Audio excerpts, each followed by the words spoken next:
Je me suis fait avoir comme une bleue par un mec qui s'est prétendu travailler pour une marque et qui ne travaillait pas du tout pour une marque. Donc bref, le mec insiste et tout, il est fan de moi, patati patata. J'aurais dû déjà sentir que ça puait la merde parce que personne peut avoir envie, enfin bref, tu peux avoir envie de travailler avec moi, c'est pas le problème. Mais par contre, être autant fan, ça puait la merde, ça puait la merde. Bref, il insiste et tout pour avoir des polars de moi, donc en jean, maillot et en body. Donc en gros, je me dis, de toute façon, c'est des photos qui sont sur mon Insta pour la plupart, on s'en fout. Mais je lui envoie. Le mec insiste pour me voir à Walp, c'est mort, jamais d'avis. Donc je dis non.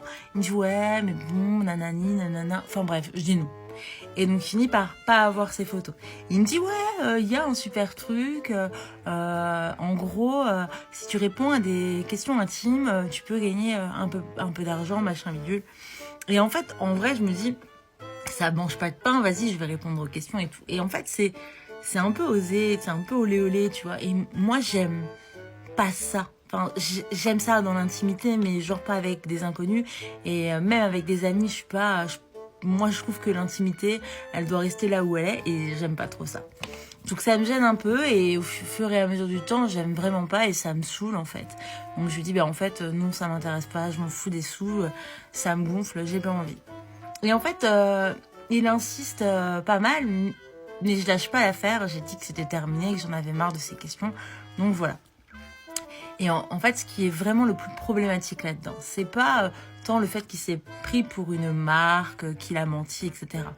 Mais c'est que moi, j'ai 32 ans. J'en ai vu des vertes et des pas mûres. Et du coup, même si je suis un boulet et que je suis un peu tombée dans le piège, j'ai senti à un moment donné que c'était pas très professionnel et que c'était un vieux pervers dégueu.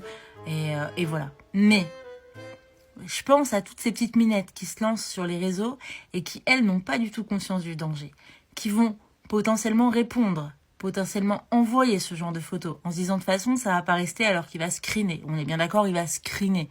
Il screen toujours. Et c'est surtout ceux qui t'écrivent qui vont pas screener, qui vont screener. On est bien d'accord. Et je pense à ça, et je pense au fait qu'elles vont finir par peut-être même rencontrer cette personne pensant que c'est une vraie marque, et ils peuvent leur arriver des grosses bricoles. Donc, en fait, moi, ça me fait peur. Et je pense qu'il faudrait punir vraiment par la loi, en fait, les gens qui usurpent des identités et qui se font passer pour des marques alors que ce n'est pas des marques.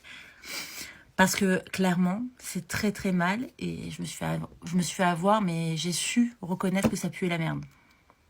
Malheureusement.